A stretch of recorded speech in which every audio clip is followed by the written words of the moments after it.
There's an amazing videotape that says it all to me.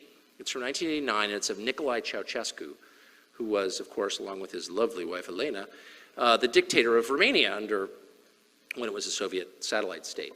And in 1989, there was, in effect, a coup, an uprising, and he was swiftly tried by a group of officers in a makeshift courtroom and led out to behind the building and executed with his wife in the snow, wearing overcoats.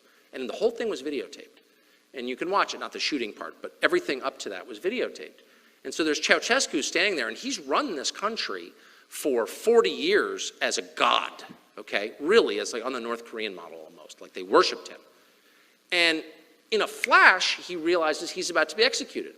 So as he's being led out in chains by the guard who's literally about to shoot him, he turns and starts barking orders at the guard. And I'm thinking to myself, really? Lacking some perspective, I would say. You have about 45 seconds left to breathe, and you're yelling orders at the guy who's about to execute you? Why are you doing that?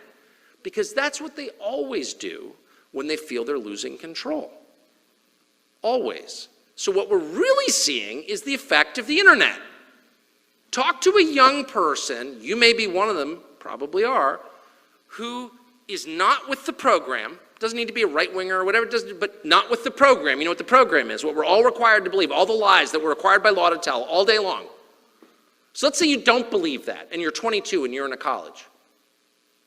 You have decided that you're thinking for yourself. That is a radical act in the current moment, okay?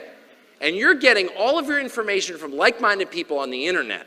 And it really is like a religious awakening. Talk to some of these kids. I know you know what I'm talking about if you've just been in college. Like you're reading stuff, you're like, wait, everything they're telling me is a total lie.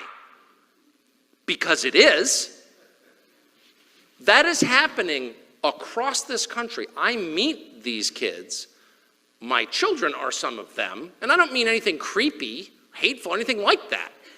But once you start to realize the amount of dishonesty out there, like it's over, they can't control you again. They can't control your brain, which is exactly what they're trying to do. We can control people's behavior. Societies are allowed to do that. You can't sleep in a crosswalk, not allowed.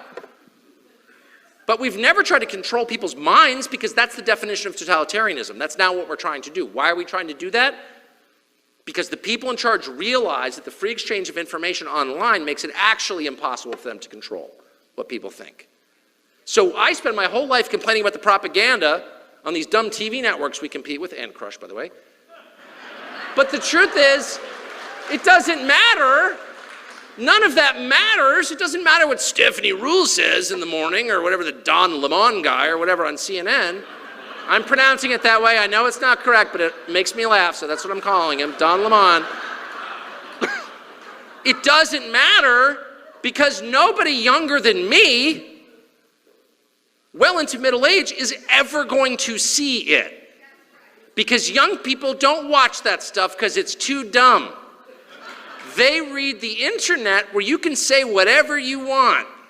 So it wouldn't even occur to them to believe Don Lemon, or me for that matter, I'm being honest, because they have another source. And the people in charge of deciding what the rest of us believe know this. And it scares the heck out of them. And in response, like Nicolae Ceausescu, they're freaking out and barking orders at the guards. But it's totally pointless because it's over. Their hegemony over our brains is done. Thank God. Ha! Thank you for having me.